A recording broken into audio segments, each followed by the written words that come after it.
Hello வணக்கம். இது உங்கள் சிவி இசோன் சொல்லணும். எப்படி இருக்கீங்க? இப்போ பார்த்தீங்கன்னா ஒரு சம்பவம் நடக்குது. அதாவது பிரஜன் அண்ட் கெமி ஹாட் சீட்டில் வந்துட்டு நம்ம விஜய் சேதுபதி உட்கார வச்சுட்டு இதுக்கப்புறம் எவிக்ஷன் ப்ராசஸை பிக் பாஸ் சொல்லுவார் அப்படின்ற மாதிரி சொல்லிட்டு கிளம்பிட்டாரு. அதுக்கப்புறம் விஜய் பார்வதியாக வந்துட்டு பேசினாங்க.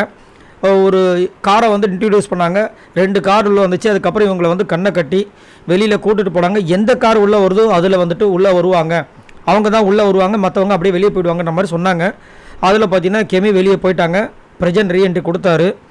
இந்த சாண்ட்ரா அழுததை பார்த்து எனக்கு தெரிஞ்சு கண்டிப்பாக எல்லாருமே அழுதுருப்பீங்கன்னு நினைக்கிறேன். ஒரு சில பேர் அதை நடிப்பாக கூட நினச்சிருக்கலாம். பட் நான் அழுதேன். சரிங்களா? அவங்க அழுது ரொம்ப அழுதுகிட்டே இருந்தாங்க. திரும்ப ரீஎன்ட்ரி கொடுக்குறாரு பிரஜன். எல்லாருமே வந்து ஷாக் ஆகுறாங்க. பிரஜன் வந்துட்டாருன்னு சந்தோஷப்படுறாங்க. அன்பு கேங்க்கு வந்து ஒரே ஷாக்கு. அவங்க பக்கம் ஒரு அழுக போகுது. அவங்கள பார்த்தவொடனே திரும்ப ஓடி போய் கட்டி பிடிச்சி அழுகுறாங்க. அப்படியே மயக்கம் போட்டு கீழே வந்துடுறாங்க. அப்படியே ஒரு மாதிரி தண்ணி எடுத்துகிட்டு வராங்க. பிக் பாஸ் வந்துட்டு வெறும் தண்ணி மட்டும் இது பண்ணுங்கள், டாக்டர் வந்துட்டுருக்காரு அப்படின்னு சொல்லிட்டாங்க. அப்போ தான் சொல்கிறாரு, இவங்க இந்த மாதிரி வந்துட்டு அதிகமாக அழுதாங்க அப்படின்னா மயக்கம் போட்டு விழுந்துருவாங்களாம். அதை வந்து பிரஜன் வந்து சொல்கிறாரு, நம்மளுக்கு பக்குனுக்குது. அட கடவுளை, என்னடா இதுன்னு.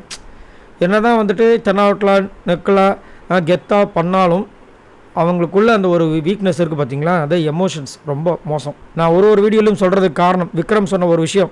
அசால்ட்டாக ஒரு விஷயம் சொல்லிட்டார், இவங்களுக்கு அவங்க தொண்ணா அவங்களுக்கு இவங்க தொண்ணன்னு. போகும்போது எவ்வளோ பெரிய பிரச்சனை வருது பார்த்தீங்களா? இது வந்துட்டு விக்ரமுக்கு உண்டான குறும்படமாக தான் நான் பார்க்குறேன். இதை பற்றி உங்களோட கருத்துக்களை சொல்லுங்கள். பாய் நண்பர்களே.